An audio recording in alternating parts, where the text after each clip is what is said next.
Class 12th maths NCERT part second अध्याय 12 linear programming exercise 12.1 question number 7। उद्देश्य फलन दे रखा था हमें और अवरोध दे रखे थे। हमें इसका निम्नतमीकरण और अधिकतमीकरण करना है। ये करने के लिए जो भी अवरोध दे रखे हैं, जो भी असमीकरण दे रखी है, उन असमीकरणों को समीकरण में चेंज करेंगे और समीकरण में चेंज करने के बाद उसको ग्राफ पे दर्शाएंगे और ग्राफ पे दर्शाने के बाद हम सुसंगत क्षेत्र ज्ञात करेंगे और सुसंगत क्षेत्र मिल जाएगा तो हम कोणीय बिंदु ज्ञात करेंगे और कोणीय बिंदुओं को हम z बराबर समथिंग में रखेंगे तो हमें अधिकतम और न्यूनतम मान मिलेंगे। ठीक है, अब करने जा रहे हैं हम। इसके पहले के सवाल पिछले वीडियो पर ना देख रखे थे। तो जो भी हमें अवरोध दे रखे थे, जो इनइक्वालिटीज दे रखी थी, उनको समीकरण में चेंज कर रहे हैं हम। पहला था x + 2y बराबर 120। यहाँ पर लिखा हमने हल लिख करके ax + 2y बराबर 120 समीकरण 1 कह दिया। इसको समीकरण बना लिया, बराबर लगा दिया है। वो छोटा है, कनेक्शन हटा दिया मैंने, तो बराबर लगा दिया। लिख सकते हैं इसको हम। सारणी बनाएंगे पहली। यहाँ x लिखा, y लिखा, x का मान 0 ले रहे हैं, x का मान 0 लेते हैं तो ये 0 लेंगे तो 0 + 2y बराबर 120। 2 इधर आएगा तो हम जान रहे हैं 60 बार कट जाएगा तो y बराबर 60। अब y 0 ले रहे हैं हम इसी में, इस समीकरण में y 0 तो x + 2 × 0 बराबर 120 तो x बराबर 120 है। डायरेक्ट कर दिया, x 2 का संख्या गुणा करेंगे 100 आएगा तो x का मान 120 आया। ये हमने 120 लिख दिया। अब दूसरा हम जो इनइक्वालिटीज दी थी वो लिख रहे हैं। x + y बड़ा है बराबर है 60 के, तो हमने यहाँ पर लिखा x + y बराबर 60। समीकरण नंबर दूसरा है हमारा। इसके लिए सारणी बनाते हैं हम। ये सारणी x है, यहाँ y है। x का मान 0 ले रहे हैं इसमें हम। x का मान 0 लेंगे तो 0 + y बराबर 60 है ना, y का मान 60 मिल जाएगा। अब y बराबर 0 लेंगे इसी में हम तो ax + 0 बराबर 60 है ना, x बराबर 60 हो जाएगा।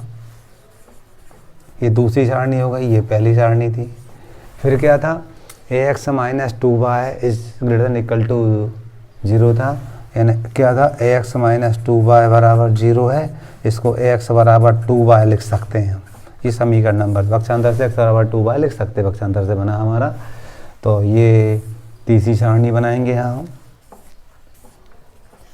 ये x है, ये y है। इसको देखिएगा, यदि मैं x 0 लेता हूँ तो y भी 0 मिलता है, तो पहला वाला पॉइंट 0 0 हो जाएगा। क्लियर।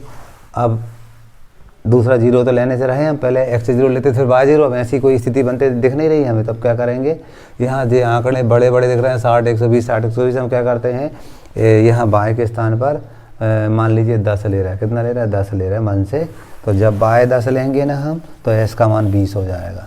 क्यों, जब y का मान 10 ले रहे हैं यहाँ तो 10 दूनी 20, s का मान 20 हो जाएगा। ठीक है, तो इस प्रकार से ये सारणी बन गई। यदि 2 बिंदु मिल जाते हैं ना हमें तो हम आसानी से उनसे एक रेखा खींच सकते हैं हम। ठीक है, अब यहाँ सब जगह 2 बिंदु मिल रहा है, यहाँ हम मिल गए 0 0 और ये 20 10 2 बिंदु हैं, इनसे हम रेखा आसानी से खींच सकते हैं। ठीक है, अब क्या करेंगे हम, वो समकोण निर्देशांक पद्धति होती है, उनमें हम इनको दर्शाएंगे हम। तो दर्शाने के लिए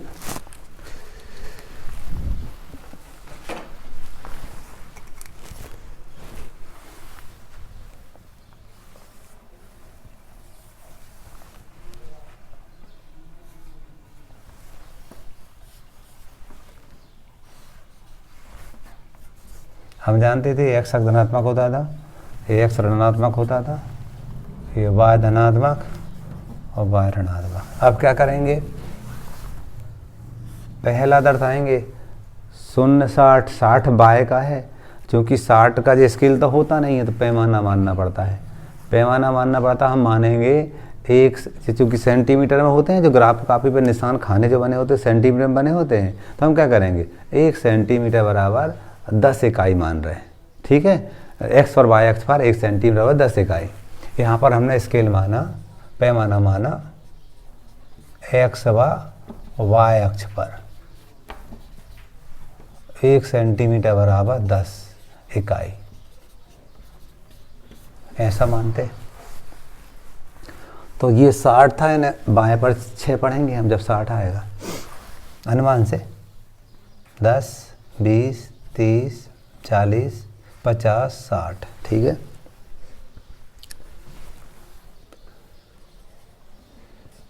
जीरो 60 ये वाला बिंदु, ठीक है। इसके बाद इसको देखते हैं 120 का एक्स का 120 यानी 12 निशान पढ़ने पड़ेंगे हमें, ठीक है। एक्स अक्ष पॉजिटिव पर, तो अनुमान से चल रहे हैं हम, ग्राफ कापी में तो निशान बने रहते हैं। 10, 20, 30, 40, 50, 60, 70, 80, 90, 100, 110, 120, ये बिंदु जो होगा 120 जीरो का होगा हमारा। इन दोनों जातियों पर लंबी लाइन खींच देंगे, ठीक है।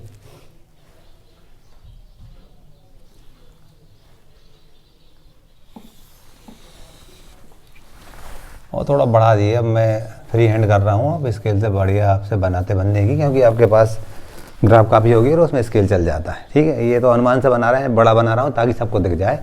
अब आगे हम बात करते ही इस पर समीकरण लिख दो। कौन सा समीकरण आ रहा है? ax + 2y = 120, ठीक है। अब आप देखेंगे क्योंकि जी x + 2y = 120 छोटा है बराबर है 120 लिखा था, यानी इसका जो हम कहते हैं छायांकित भाग इस तरफ होगा। छोटा है जहाँ आता है तो कहाँ होता है उसका छायांकित भाग? नीचे की तरफ होगा इधर, ठीक है ना, ध्यान रखना, नीचे की तरफ होगा। अपन इससे उभयनिष्ठ क्षेत्र ज्ञात करेंगे, सुसंगत क्षेत्र ज्ञात करेंगे। ध्यान है, जब ये छोटा है बराबर है मतलब ये बराबर यानी ये लाइन भी शामिल है और नीचे की तरफ भी है, ठीक है ना। अब हम बात करते हैं दूसरे वाले की, तो ये भी 060 था, तो 060 तो यही हो जाएगा बिंदु हमारा। और दूसरा है हमारा 60 जीरो, इसके 6 पढ़ेंगे, 6 पढ़ेंगे, देखो 10, 20, 30, 40, 50, 60 ये हो गया हमारा 60 जीरो। ये इस बिंदु से और इससे जाते हुए एक लंबी लाइन खींचेंगे हम।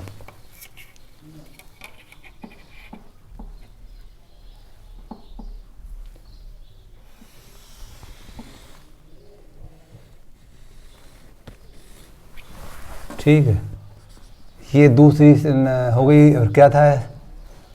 x + y = 60 ये हो गई, ठीक है।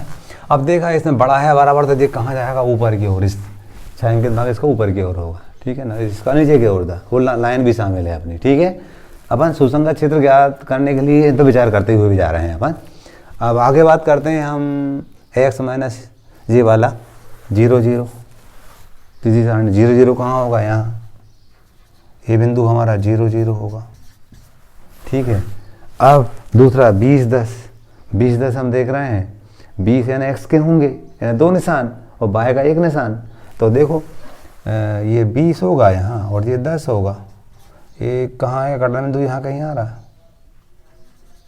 तो जे वाला बिंदु हमारा 20 10 है, जे वाला बिंदु इससे जाती हुई अपन लाइन, ये वाला बिंदु हमारा 20 10 होगा ना इससे, और इस बिंदु से जाते हुए एक लंबी लाइन खींच देंगे जो x - 2y को दर्शाती है।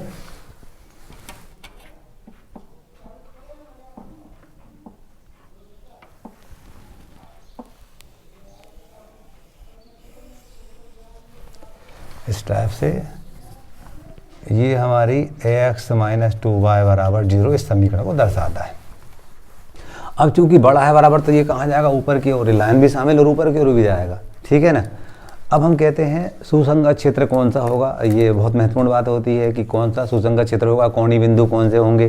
बहुत सारे दिख रहे हैं हमें, अरे ये भी दिख रहा है, ये भी दिख रहा है, ये भी दिख रहा है, ये भी दिख रहा है। अब कौन सा होगा ये डिसाइड कैसे करेंगे, जरा देखना ध्यान से आप। हम देख रहे हैं कि x, y बड़ा है बराबर 0 के, यानी ये दर्शाता है कि पहला चतुर्थांश है। 4 चतुर्थांश होते हैं, पहला, दूसरा, तीसरा, चौथा।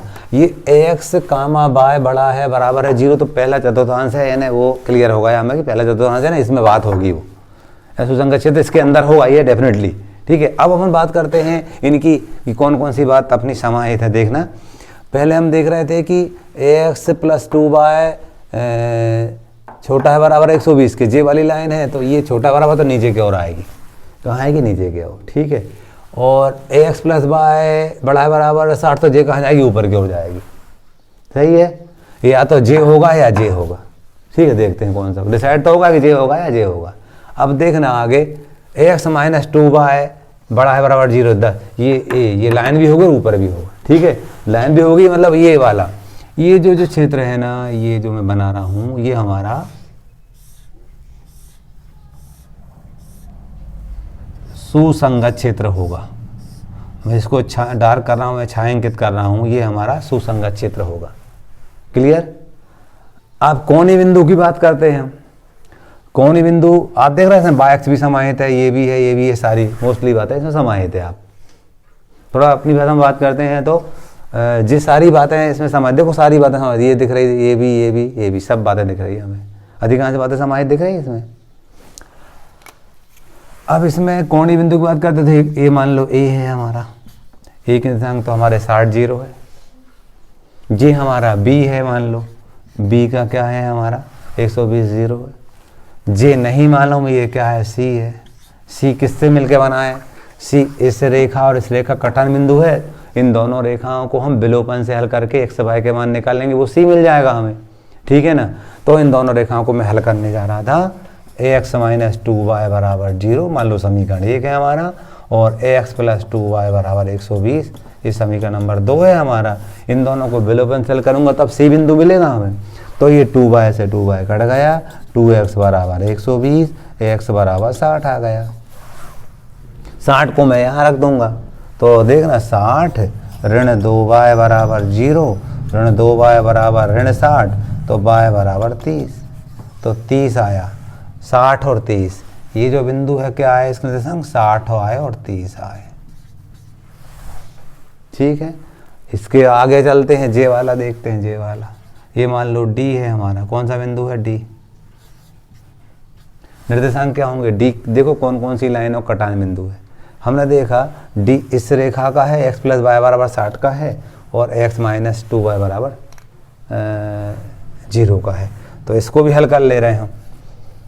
ax माइनस 2y बराबर 0 ये समीकरण 1 है, और ax प्लस वाई बराबर 60 ये समीकरण मान लो 3 है, 2 तो हम पहले कह चुके थे। तो घटाएंगे ऋण, ये ऋण, ये ऋण, ये कट जाएंगे, ऋण 3y बराबर ऋण 60, तो y बराबर आ जाएगा 20, y 20 आ जाएगा। और जब मैं यहाँ रखूँगा तो 20 दूनी 40, तो x समान 40 आ जाएगा। तो यहाँ समीकरण 1 से लिख दे रहा हूँ मैं, समीकरण 1 से x बराबर 40 हो जाएगा। तो 40 20 ये डी के निर्देशांक हो जाएंगे हमारे 40 20। हमें कोणीय बिंदु मिल गए हैं। अब जेड के संगत मान हम लिख लेंगे, जेड के संगत मान निकालेंगे हम कोणीय बिंदु के माध्यम से। तो हम एक सारणी बनाया करते थे। इस सारणी में क्या लिखते थे हम, यहाँ लिखते थे हम कोणीय बिंदु, इधर लिखते थे हम जेड के संगत मान। यहाँ लिखते थे हम कोणीय बिंदु, कोणीय बिंदु लिखते थे हम, और यहाँ लिखते थे जेड बराबर क्या दिया था 5x प्लस 10y के संगत मान, के संगत मान ऐसा लिखते थे हम। कोणीय बिंदु कौन कौन से, ए हमारा था 60 0, बी हमारा था 120 0, सी हमारा था 60 30, और डी हमारा था 40 20। हम क्या करेंगे, यहाँ मान रखेंगे।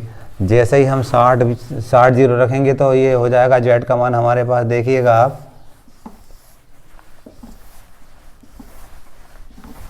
अब जेड का मान देखो कितना हो जाएगा, 60 6 5 थी 300 हो जाएगा, वो तो 0 हो जाएगा दूसरा वाला। इसको 120 रखूँगा, 12 5 60 600 हो जाएगा, सही है ना, वो तो 0 हो जाएगा। इसको रखूँगा तो 6 5 30 300, और 300 600, ये भी 600 हो जाएगा। मैं इसके स्थान पर 60 रखूँगा और बाय के स्थान पर 30 रखूँगा, तब भी 600 मिलेगा मुझे। डायरेक्ट टेबल आप टोटल्स में पढ़ते हैं, समझ में आता है कि कैसे मान निकल रहे हैं जी। अभी ये 40 दूनी 4 5 20, 4 पर 200, और ये 200 400, ये 400 आ गए, सही है। हमें निम्नतम और अधिकतम दोनों मान निकालना है। तो हमें दिख रहा है निम्नतम मान इस सारणी में ये है, ये निम्नतम मान है, और ये दोनों अधिकतम है। हम लिखेंगे इससे, इसको देखकर लिखेंगे। उपरोक्त से स्पष्ट है कि बिंदु ए 60 0 पर उद्देश्य फलन जेड का निम्नतम मान 300 है। क्या लिखेंगे हम, उपरोक्त से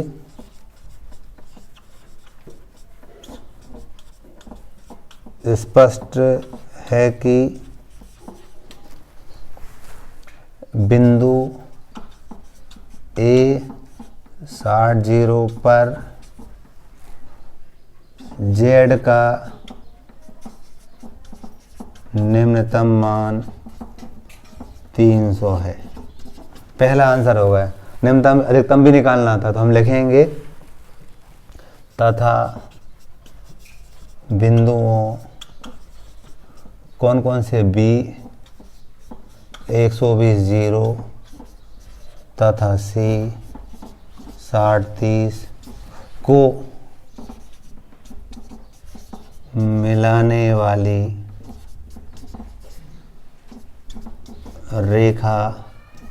रेखा के प्रत्येक बिंदु पर z का अधिकतम मान 600 है। इस टाइप से हमारा सवाल नंबर 7 कंप्लीट हो जाता है।